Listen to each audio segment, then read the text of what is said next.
than 4,300 people were detained at anti-war protests across Russia on Sunday, rights groups and Russian authorities say. Some 1,700 people were detained in Moscow alone.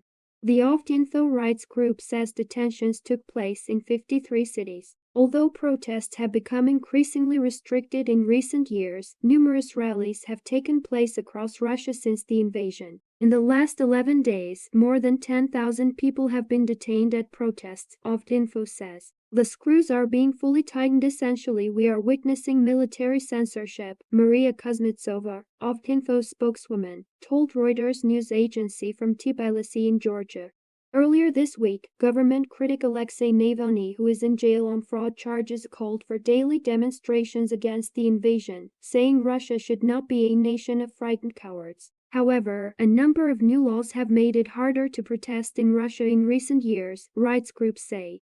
Although Russian legislation avoids explicitly using terms like permit or ban, it effectively requires organizers to seek authorization for their assemblies, Amnesty International says. According to Russian human rights group Info, which was set up in 2011, more than 2,500 people were detained across Russia on Sunday. It publishes the names and locations of those arrested, as well as total figures. Each police department may have more detainees than published lists, it says. We publish only the names of those people about whom we know for certain and whose names we can publish. Protests did not just take place in Russia on Sunday, but around the world. In Kazakhstan, an ally of Moscow, a peace rally was permitted in Almaty, attended by around 2,000 people. Anti-war protesters also took to the streets in cities like Brussels, in Belgium, and London. In Ukraine itself, Russian troops occupying the southern city of Novokakhovka opened fire to try to disperse demonstrators.